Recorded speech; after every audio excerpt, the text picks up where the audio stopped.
Death-related photography has now become somewhat of the norm, and we now see it more than ever before, from the taboo subject of post-mortem photography to what photographers actually now photograph in relation to death-related photography.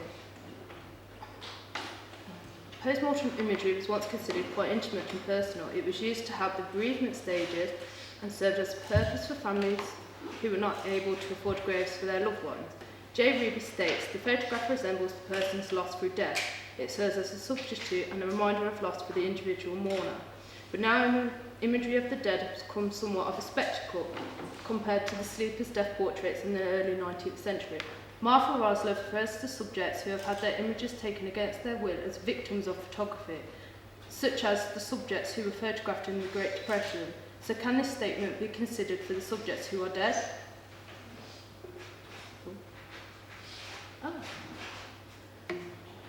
The celebrity morgue can be considered an example of victim photography. It harbours a vast amount of photographs containing dead celebrities in which the subject has given no right for their images to be taken. But surely if these people have lived the majority of their life in the spotlight, do they not deserve some privacy for their death? As Susan Sontag states, whatever makes a subject interesting is worth photographing, including when that is in the interest of another person's pain or misfortune. The celebrities who reside in the celebrity morgue range from Mother Teresa to even Adolf Hitler. The celebrity morgue is not intended to distress or disturb its audience, but merely to suit the curiosity of the public if they wish to look. Death was once considered a private stage within life, so surely everyone deserves the same privacy and respect. The public have recently become obsessed with the death of celebrities. Is it the fact that death is still the same for everyone, no matter how rich or poor a person may be? Death is inevitable. It happens to everyone. Images of this particular stage in life have given the public a small insight into the reality of death. Is this the possible reason why the public are now infatuated with death and the majority of celebrity death? As Stephen Ball states, photographs are regarded as being closer to reality, more natural than a drawing or a painting, because the photograph is seen to have a direct connection with what it represents. It could be considered that this is possibly the reason why the public are now infatuated with death. Photography harbours some sort of reality, a reality that can bring the public closer to death. Imagery of this kind is considered intriguing, and the public are fascinated because little is known about death. So imagery like this serves as a purpose and gives a small insight into what death could be about. Sontag implies that imagery of this kind is needed to reflect upon, to learn from, and to examine. But can this thought process be considered for the celebrity morgue? Are the photographs that inhabit the celebrity morgue really used for the public to learn from, or is it more for the public's urge to see death within the celebrity world? It merely proves that everyone is just human. Geoffrey Silverthorne's image, Woman Who Died in Her Sleep, shows the harsh reality of what death really is. This was his intentions when he took the project on. He wanted to show that life is not a neat package, and just as sudden as life can be given, death can happen. It is unknown to everyone when they will die, and this is what he wanted to show within this piece of work. The image feels almost forced upon you, but death can be so blatant, so this should reflect within this particular series. Silverthorne was questioned upon this project about what rights does he have on photographing these people, but his work reflects the situation and his curiosity for this particular subject. This is something that could be considered for the majority of people. Everyone has curiosity for death because little is known about the subject, which makes it so intriguing. The public are fascinated by nightmares which are not their own. The public wish to understand the pain of others, but in actual fact will never understand unless it is them in that particular situation. Death is considered such a personal stage in life, and this image could possibly be considered an invasion of privacy. But does this actually matter when you are already dead? Death is unexpected, and this image continues to show this. This image taken by Enrique Matindas, titled Struck by White Dachshund, is different to the image taken by Silverthorne. The two images both display death, but the image by Matindas shows a sudden beauty within death. It is romanticised. The subjects around the image appear to be acting normal, as if this accident is a regular occurrence. The photographer has been noted for his cinema-like approach towards his subjects, but the image does not show the death truly as upfront as Silverthorne's.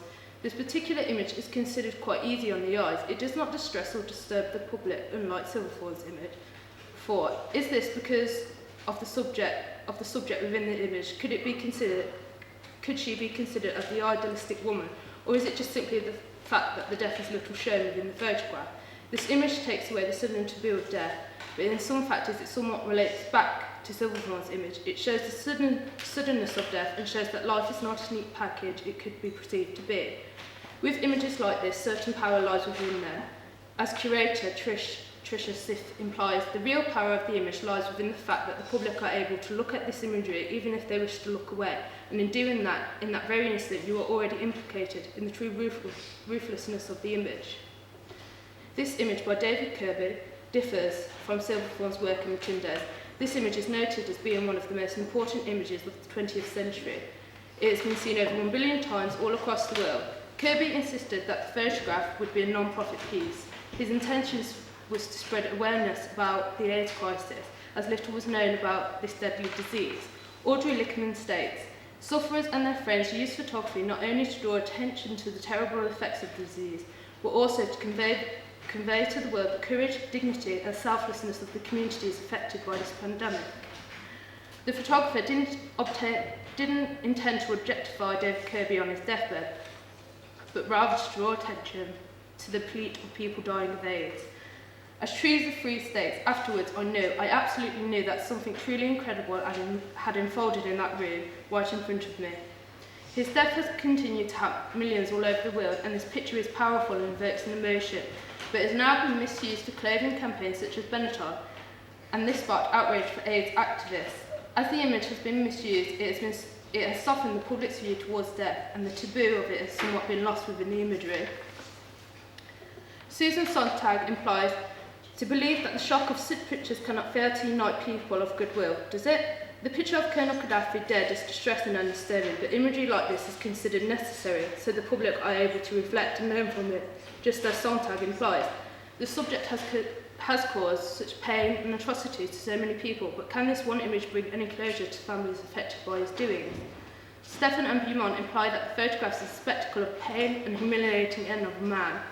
Ali Al-Ghadi, the photographer, has taken the image in the heat of the moment on his iPhone. The photograph shows the true extent the human will go to in order to achieve that one image. He has no regard for the subject he is photographing, but does this man deserve any sense of pity for the pain he has inflicted upon others? Society wishes to see content like this because it is intended to bring some sort of closure, but can a dead man's image really bring any closure? Images like this have contributed to desensitising the public to disturbing imagery and have given the public a small insight into what death actually is and how sudden it can be. But in actual fact, there is a wide amount of information on death still undiscovered, and a picture cannot display this or speak to the public. Death will always be an intriguing topic because it is simply human nature to want to understand something that cannot be understood.